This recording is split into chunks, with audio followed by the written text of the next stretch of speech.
Hey gang, how we doing? It's such a prolific time these days with just doing so many podcasts and just encouraging people to go out there and check out some of the artists that I've showcased on my show, whether it's Juicy Divas, Confessions of the Limo Driver, or Almost Famous. I'm super thrilled to have some of these wonderful folks on here. And then I go the extra mile and try to promote them through Insta or the gram, as they would say.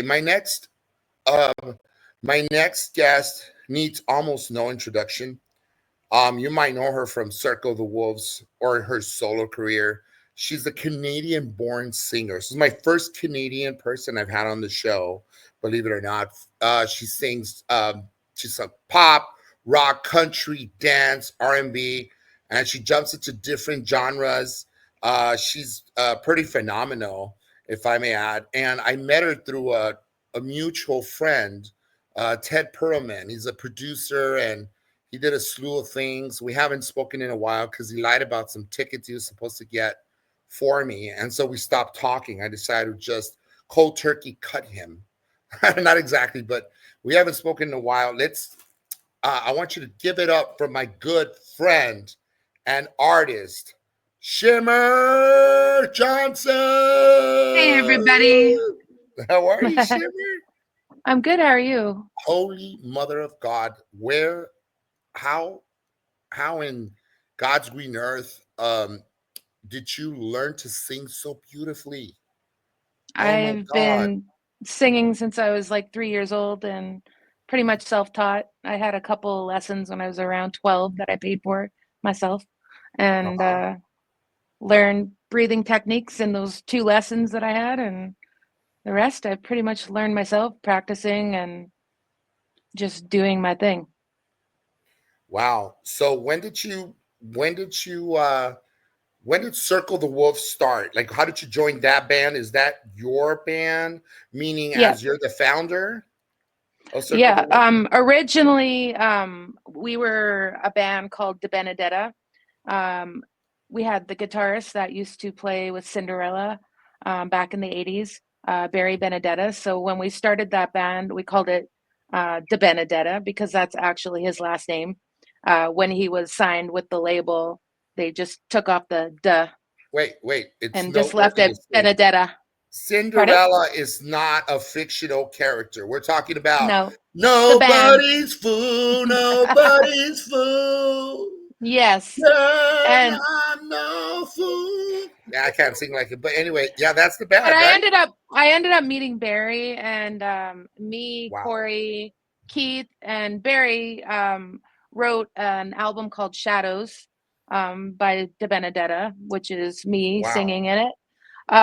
But then in 2019, COVID hit, and Barry unfortunately ended up getting a strain of COVID, and he ended up passing away in January, Get out of the here, year really? after. Yeah, yeah, he passed away from COVID flu, pretty much almost. Wow. So yeah, so we were left with tons of his licks. Like I could probably write another 5 or 6 De Benedetta albums with Barry's guitars that he left that we had ideas for. Because he actually came up to Canada and for about 3 months he lived with us, and we just wrote and wrote and wrote. So we have tons of stuff with him, but he's not here anymore. So we didn't think it was fair to really keep the name De Benedetta because that was his last name. And so we just decided on a new name, and we came up with Circle the Wolves while I was in the bathtub. And yeah, and then it just kind of Love stuck. it. And Circle the we, Wolves. Love it. yeah, we found a new guitarist, Steven Johnson. He's a good friend of Corey Johnson, which is my husband slash producer. And Shout out to he your had husband. So cool. he had gone to Grant McEwen, so he's got a jazz background as well as rock and country, and he's done a little bit of everything. So when we brought him in, it ended up being this really cool psychedelic poppy rock, with a whole different types of metal. And I don't know, it turned into the Circle the Wolves, what Circle the Wolves is today. But that's how Circle the Wolves came about. we started as De Benedetta, and then we lost our guitarist, and then got a new guitarist and renamed the band. And right now we have about 9 albums ready to go. We've only released 2. Mother of God, 9 albums. Yeah, we wrote 9 in 15 months. So you have some, like, let's just some of the songs: Cages, Colors, Grenade, I'm So Done, In Between, Inner Chaos, Mirror Mirror, Modern Slavery, Sociopath, just to name Yeah, a few of your songs. Who write You write all these songs, or is it a collective yeah. effort? No, the band writes all the music, and I write all the lyrics and the melodies, and I write all the backing vocals, It and it that's all me. begs it begs the question: what comes first, the lyrics or the harmony, or is it kind of like, do you hum something? I'm gonna place these words in there, or do you need to be I inspired? And how does that work? No, it depends really, in all honesty. They always Corey and Steve will go into the studio and they'll come up with like a guitar thing, and Corey will add drums and bass just so I have like a template to work with. And then I go into the studio and for a couple hours I write and come back out with the song, and then give it back to Corey and Steve, and then they rework it, and we cut things and add things, and then it turns into what the album, which is album 3, the Mirror Mirror. We just released that Wow, one, and if you look up Circle the Wolves, you can hear our original, which was our I original did. album was a little heavier, Yeah, liked and it. then album 2 was more commercial metal, so it was more on the poppy commercial side but with heaviness, kind of like a Hailstorm or an Evanescence type thing. And then the third album we carried on with that but just a little heavier commercial, so yeah. So some your track Priceless from Inner Me Yeah, it's like honestly a powerful anthem, to tell you the truth. it is. I It's one just of think it's my favorite unbelievable. albums. Yeah, and so how did how did this all come about? This for this particular album. As for my solo career as Shimmer Johnson, So Shimmer I Johnson. Mhm. yeah, I always wanted to write a piano album. So basically, I talked to my husband and I'm like, I want to write a piano thing. And so we decided to do a full album. Um, I ended up doing a remake of Toy Soldiers from Michael J. and Martika. I'm really good friends with Michael and got his permission. And he's like, yeah, you can, release a version. So we did a kind of like a poppy rock version. It didn't really go with the full album because it was all piano except for that Is one that and maybe one other song. is But that da da da da da da da da that's a da step by da. step, There you go. Sing heart it. to heart. Yeah, it's the step by step. Toy soldier. Yeah, dude, that's a Yeah. catchy ass song. Like freaking So amazing. Another emblematic song. we ended up adding that one cover to the album, but the rest are all original. Um, and yeah, Priceless was one of my favorite songs, and I wrote part of the piano, and then Corey came in and wrote the chorus and all that. So I wrote Unbelievable. part of the verses on the piano. I'm not a very good piano player, so I could not play it live if I saved my life. But in the studio, I can play good enough to write. Like for instance, "You Keep Me Grounded" off the Enemy album. Um, at 3 o'clock Mhm. in the morning, I had this is how I write songs when it comes to piano. Okay. The song actually popped in my head, and it was 3 o'clock in the morning. I was coming home from karaoke because I went out with some friends, and I was like, I got to record this. So because if I don't record it right away, it goes away, it disappears, and I never That's get it great. back. So I came and I sat on my computer and I started recording it on piano, and it usually takes me forever to write what's in my head, but not this time with this song. I was able to find the notes and the chords on the piano, and I literally wrote it in about 15-20 minutes, the whole song. And then I went in and the lyrics just kind of, you know, fell out of me, and that whole song took me about a half hour to write.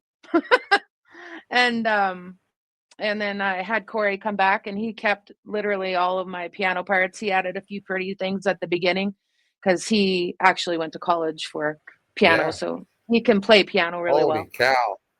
Yeah, and Let me ask you, sir. Let me ask you something. what?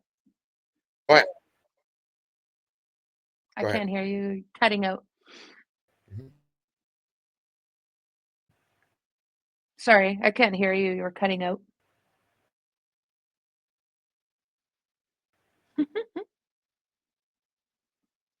I think you froze. Hi, everybody.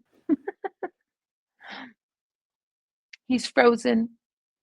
Can't hear you. Um, There you go. I can hear you now. I had a question for you. Okay, what?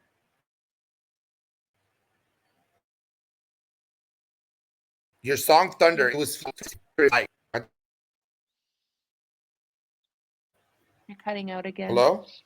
Yeah, you were cutting out again. There's lag time.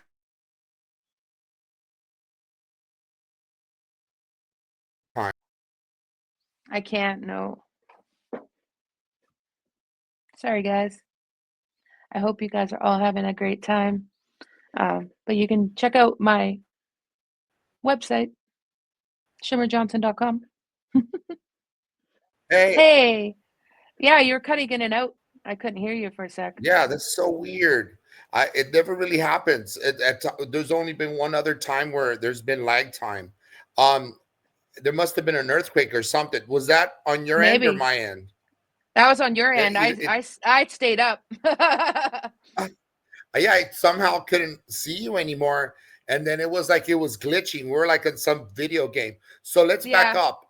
Your last thought. Will we continue your thought? I was just talking about You Keep Me Grounded. So yeah, I ended up Yeah. writing that, and we ended up releasing it, and it's one of my favorite songs, and it's my closest to my spiritual as I can get, religious wise. Because I went through a phase of listening to Lauren Daigle for like 3 months, and Really?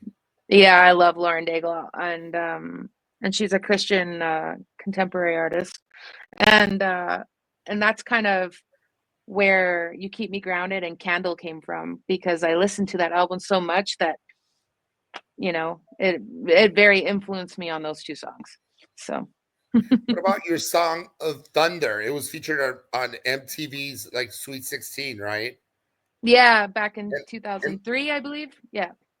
wow, how old are you? You look so young. It's unreal. And how did that must have helped your career in some way? you And if never so, you never ask a girl how old she is. I'm gonna lie anyway. I mean, it's insane though. So kudos to whatever you and your husband are doing. How did that song ever help your career in any way, shape, or form, being that it was on MTV on such a widespread, MTV? It's been so grand. Well, it was just on the Sweet 16 show, so I mean, it helped a little bit. Back then, I was still, trying to get my foot in the door. I was in my really early 20s, and I had just started. Another thing that I got in that year was I did this really goofy 80s song with my friend Smitty online, and I've never met him, but we just decided to do a collab, and he sent me a song, and it was like an 80s song from hell. And I'm like, "Oh, I'm going to do this." So I made it as 80s as you can make it. Right, And had it been released in the 80s, it would have did something huge. But anyway, he submitted it to Saturday Night Live, right. and they used it for 8 seconds in a Dan Aykroyd skit making fun Get of the out of 80s. town. Are you for real? Yeah. Yeah, I got like a little, I think, $1.25 check or something. But it was funny. Right. Yeah, that was fun. And the idea that it made it that far, Yeah. I think that's pretty enormous, and it's mammoth thing, like honestly, just huge. I wanted to ask you your new song. Could you like sing us a little bit of? I'm just trying. Curious because I want the viewership and listenership to get a good idea of if they don't delve in right deep, which they should, because it's a cardinal sin not to go into Shimmer Johnson. Because I'm a fan. I've been a fan of yours for a while. I Yeah. listened to some of your songs, and I started, following you on Instagram, and then obviously through Ted, I realized, oh, Ted was he helped produce something for you. Yeah, we But did Chaperone together, and I can't remember the other one. My brain is yeah, going flat. no worries. And ask you, is it okay if you sing for us like a little bit, perhaps like a little excerpt of a song that you just dropped, like on your new catalog? Right now I'm doing a lot of um, EDM Right. top lines. So I'm singing for DJs all over the world. I just released a couple, April Snow and I Wish with Marin Hoxa. And it's doing pretty good. Last year, I think it was, or it was 2021. I can't Yeah. remember. But I did one Yeah. with Rafisi, called Essence, and that hit 1.6 million streams, which was awesome. Wow. That's super Yeah. impressive. So that's been cool. And then I did a So full album with Shane Roberts. yeah. And he goes as Silas. And we released a couple EPs. My favorite from that is Liar and Vices. And that's very much the style I absolutely love. Either the piano stuff or the stuff I've been doing Do you do like a with cappella, like Shane. something that you want to sing? I don't Maybe. know. Gonna put me on the spot. Yeah. Please. I'll do a. We'll do a Cinderella song. Uh-huh. I don't know no Cinderella I know. songs. I'm kidding. What about Priceless from Inner Me? Oh my God. Okay. I have to Little snippet. Take your time. I'll take my time. I haven't sang that song in a while. See, even us songwriters don't remember what we write. It's all good. Thank God for the cell phones. A lot of people have hold up cell phones now too, right? When they Yeah. sing. I've seen that. Uh, has Look up Shimmer Johnson, everyone. She's Yeah, pretty she should. phenomenal. She's unbelievable. She's collaborated with renowned songwriters like Michael J., Judd Friedman, Stephen McClintock. How these partnerships have really, really helped you is probably amazing. Just because, just simply being a part of all these wonderful influences, I'm sure Yeah, pretty basically amazing for you. I started meeting all these people because of Michael J. So I on Reverb Nation, I ended up getting this thing where I won this Hollywood whatever thing, and it was like $100, and I had to pay for my ticket to go to LA. So it wasn't really free, but I went anyway. Right. And we showed up in West Hollywood, and it was promoted as this big giant event, and it was in those like little tiny bar, like that sat maybe 80 people. Like it was super small. And I'm like, me and my husband are sitting there, like, he's like, do you want to leave? I'm like, no, we'll check it out. We're here. We flew all the way here. It's a 3-day event, so we'll just do it and see what happens. And then basically the bass player from Chuck Berry walked in, and Wow. players from the Earth, Wind, and whatever Fire. fire. Earth, Wind, and Fire. Yeah, they came in, and then Michael J came in, and some producers and stuff that work with Katy Perry, and I met my entertainment lawyer there. And what was really funny Beautiful. is I was performing with my 80s rock band that I was part of at the time, well, 80s cover band, and we were doing Toy Soldiers. And so when Michael said that he wrote Toy Soldiers, I was like, I need to talk to him. So after he was done his speech on the set, um, I went over him and said, yeah, I'm going to be performing your song in September, and I'd love to send it to you, and blah blah blah. And he gave me his card and his with his email and his phone number and all that. And I talked to him for a few minutes, and then I sat down on instantly on my computer. I emailed him my song "Don't Break Me" and a couple other ones, and we went to the event, and it was great. I met like I said, my entertainment lawyer, and it was Phenomenal. Ned Manoyo. He's awesome. If you guys are looking for an entertainment lawyer in LA, and Let me write that down right here somewhere. and basically, the next day we flew home after the event, and then I got a call from Michael. He's like, "Are you still in LA?" I'm like, "No, I flew back." And well, he's like, "Would you be able to come back?" I'm like, "Yeah, for sure." And so I jumped back on a plane and went back to LA. And I ended up writing my song Breakaway, which I'm going to release in the next couple of years here, whenever I get it totally exactly perfect the way I want it. But we ended up writing Breakaway. And then just recently we wrote a song called Till the End of Never, which I did with him and Ted Perlman. And that was last year. And we had it up for in a movie, but it didn't get placed, unfortunately. But I'm going to release it anyway because I love it. But when after that event in Hollywood, meeting Michael, and I went back and sang the thing, he's like, well, he's like, come down to this event. And after we finished writing, and I'll introduce you to some more people. And I had no idea what I was going to. So I showed up at this event, and he introduces me to Judd Friedman and Alan. They write together. They wrote "Run to You" for Whitney Houston back in the '90s. One of your So influences, right? One of your influences. yeah, I got to meet them, which was awesome. And later down the line, I did lots of songwriting workshops with Judd in LA and in Italy and a few other places. It was really cool. But he introduced me to them, and he also introduced me to Diane Warren, which was Wow. wicked. Yeah. So I got to meet her. Yeah. I would love to write with her one day, but That's I don't know if diabolical. that's ever going to happen. But it was cool to meet her regardless. So, and what are your other musical influences? Like, as you like Kate Bush? Yes, Kate Bush, Tori Amos, pretty much on the so same that level. sort of I started landscape. listening. Yeah, I started listening to that when I was in my teens, like 17, 18, 19. I really got into Tori Amos and a little bit of Kate Bush because she was similar to Tori. Yeah. And but it was more Tori copying Kate. but but I love them both. I like the pig. And then that brought me into Alanis Morissette and all of my other influences. I was gonna say that Fiona Apple and you know that sort of genre. So the '90s, yeah. Right.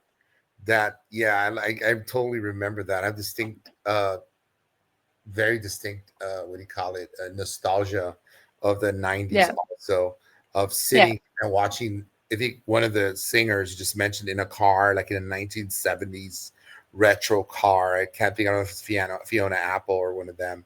And I'm just like watching it, and it's like it's almost like sort of it's this female genre of music where women can really delve into their, like, an introspection, if you will, and delve into their, like, recesses of their mind, their heart, and talk about the things that have happened that have torn them apart, perhaps, and how they were able to pick up their pieces. And that sort of genre was pretty captivating.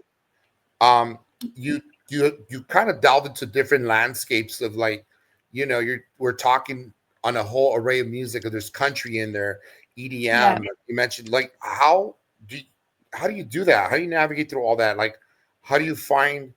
How do you even find the time to do it?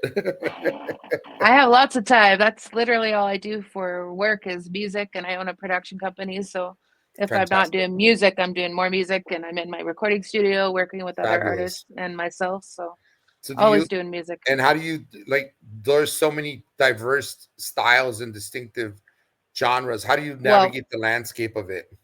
Well, I just recently started a group called Shimmer Road with my friend Jay Road and my husband Corey, and it's called Shimmer Road, and it's all original country as well as covers of the newest female country artists that are just starting to get out there, like Willow Avalon and Ella Langley and Carly Pierce and all of them. So we re-recorded a lot of their songs to release on a cover album under Shimmer Road. plus we just released our original country song called Meant to Be. What's funny is I wrote it about 15 years ago, and Love um, that. I have about 30 or 40 country songs. I've just been sitting on this computer drive for so long. So I was like, well, and then when Jay's like, we should do a country thing because we're in Edmonton, Alberta, which is the Nashville of Canada, pretty much. That's right. I hear. And yeah, so to get gigs here, country. Yeah, I have a good friend of mine, Presley Tennant, who I've had on my show. You may have maybe have heard of her or not, but she's making some waves also. Young, early 20s, Presley Tennant. It's yeah, it's really cool. And I enjoy just recently I started really listening to that particular genre. I'm prolific when it comes to genres myself. As you yeah, know, I knew who Cinderella was. A lot of my friends don't know who that is, but outside of the character because they have daughters. But yeah, I definitely like a lot of metal. And just recently, I got in. My wife's into country, so we went yeah, to go see Presley, a few other people at Angel Stadium at the baseball game, and they come out and jam, and then there's Boots at the Park or something, and you got yeah, like Boots at the Park here in Santa Clarita and San Diego, and occasionally she'll pull me along to go to one of these things. So I started, yeah, like naturally. It took time. It was, but I like guitar anyway. So let's get back to you. So wow, there's definitely so much to unpack because the EDM thing I noticed with time, it really has picked up speed. Oh Like yeah, there's I there's started writing with Rick Sloboda out of Vancouver, here in Canada, mhm, and again, he's somebody I've never met. We've been working together for almost a year and a half now, that's and great. we have over 100 songs we've written, and the Wow. majority of them have been signed to EDM DJs. So how it works is he will um, he will send me like a track, and I will write to it lyrics or melody, or sometimes he's already wrote a melody to it and I just write a lyric, or we go back and forth. So it's a little bit of everything. And we'll write a song, and then basically he takes the songs that we do and he submits them to the DJs because he knows over 700 or so DJs all over the world. And he submits Wow. them.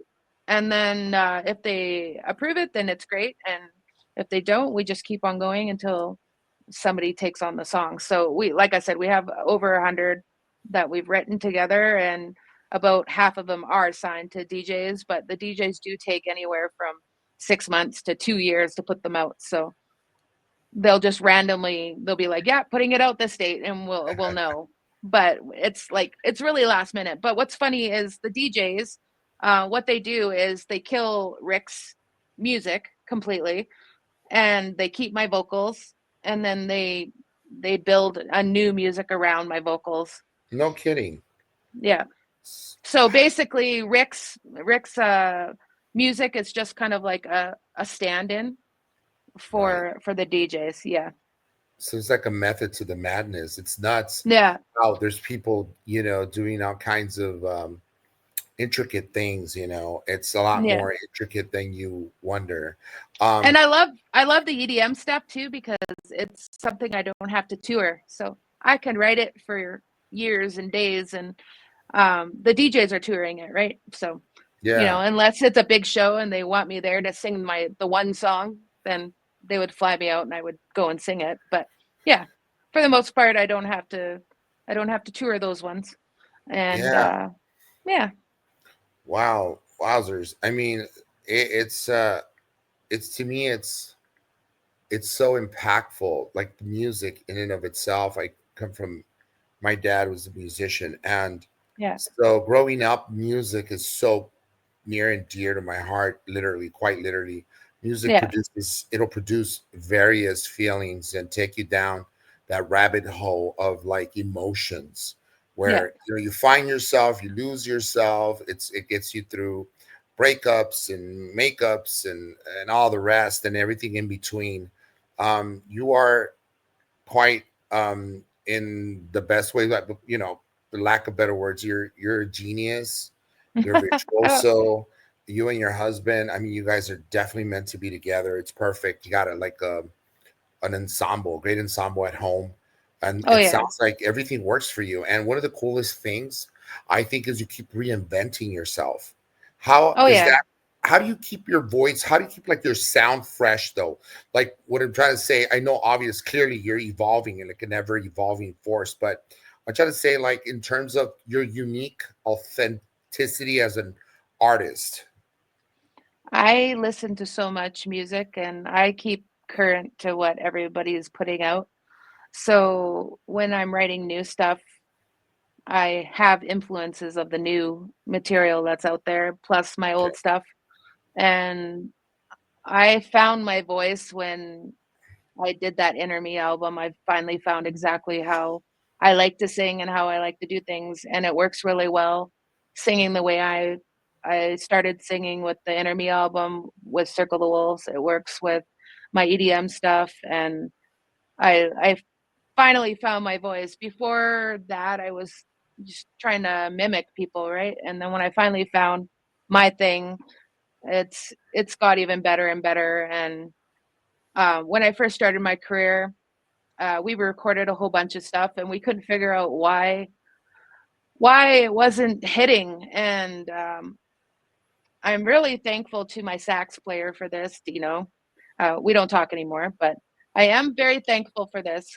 He was part of my '80s cover band that I was in, but he was in the studio, and he's like, it bothers me. You have to sing on the one, and I never thought about it because I always hosted karaoke for years with Mr. Entertainment here, and I was literally singing like a karaoke singer. No offense, but karaoke singers they tend to sing behind the beat or after the beat, and or it's loungy going into the beat, and it's never on the one. And as soon as I figured out the one, all my songs just totally changed. And Wow. yeah, and yeah, so You're yeah, don't be lazy. You have there to you sing right go. on the beat. Right. And Well, I never knew I was being lazy back then, but yeah, yeah. I figured it out. And like I said, when I did the Inner Me album, I figured out exactly how I want to sing, and it's really benefited me since about 2017 on. Doing On this I've been meeting trajectory. people and finally doing what I absolutely love to do for a living. So Up and down the highway. You're doing quite a bit of astounding things, and you seem like to have found your calling in terms of just creating, keep creating, and then you delve into different genres, which is you're prolific. It's really awesome. yeah, I've Um, even started writing for other artists. We have a band called Night Haven. You guys should check them out. Um, okay. and Maggie is the lead singer, and I helped co-write their first album, and they've released most of their EPs. So if you go and listen to some of their stuff, you'll love it. It's awesome. You're awesome. You're really awesome. Shimmer, I was gonna say, it's crazy because it's so true. Like you first you wet your feet, you get your feet wet when you start like doing covers, and then when you actually begin to write a few lyrics here and there, you start cutting your teeth out there because it becomes your own stuff. So you Yeah, replace this word with that, so it's not plagiarism. And then eventually, like you found this sax player that told you, wait a minute, this is all you need. And then it was like it heaven was like sent, night and day. heaven sent, heaven sent, Yeah, all the stars lined up, you quite yeah. literally. And now you're on this trajectory. You're saving the world with your music. Your music is changing people's lives. I'm sure it's impactful. I Yeah, wanted to say I real try. quick, are you going to treat us to a little bit of Oh my your god. harmony, perhaps, or even we can hum together if you want? Oh my god. I hate being put on the spot to sing. I've I uh, know. I've I've always been weird like that. I could sing in front of like 20,000 people, but when it's one on one, I Okay. start acting like I'm five and I know. shy You and you kept avoiding the whole deal and evading it. I wanted to yeah. ask you, do you want it to do this if we did like as part two? We could talk about more about your new stuff that'll come out then. then you could sing something, because now we would sort of, like you would be kind of prime in advance, would you say? Yeah. Perhaps, or you want to just go for it? I don't know. Priceless. I haven't listened to in a really long time, so I love that. My song Vices is one of my favorites. So All-time the favorites. chorus. I could do the chorus. This Do is it. what I wrote with Shane. It's like, can't lose myself. I lived through hell. Made some choices I'm not proud of. Know my vices. Learn to stand up. Can't lose myself. Wow, wow, wow, wow. Phenomenal. One word, phenomenal. Shimmer Johnson, you are unbelievable on more than one way, two ways, three ways. Just impressive. Your voice is so angelic. You're a gift to us, to the world. Thank you so much for being on the podcast. I'd like you to share your social media handles right quick before we For jump sure. off of this. You guys can check me out on www.shimmerjohnson.com. At the bottom of the page has all my links to Facebook and you name it. My Instagram is official Shimmer Johnson. My X is Shimmer_Johnson. And my TikTok is just Shimmer Johnson. So, come check out my videos. I just posted a thing for Vices actually on TikTok. So, I did see welcome to that go check it TikTok. out. Yeah, I used to like sometimes send me videos on TikTok. They're just impressive, and I needed to finally be able to get you on. So thanks for finally making it happen. I know you had quite a busy schedule, and then No um worries. yeah, you know how that goes. But I just beyond thrilled to have you on the show. Thank you once again for Yeah, joining me thanks for on the having me. show. And let's talk soon, okay? Okay. And then I will send you all the info and when we're gonna put this out, because I'm chomping at the bit. I got a couple before you that are gonna No come out. worries. We're gonna roll this out as soon as we possibly can. Keep on No rocking in problem. the free world. I wish I could do this. Oh, there you are. Because it's somehow like I'm like starting to glitch or something. All right, take care. Bye. It was Thank such a you. pleasure. Bye, guys. Bye, Shimmer. Shimmer Johnson. Bye. That's my show. Good night.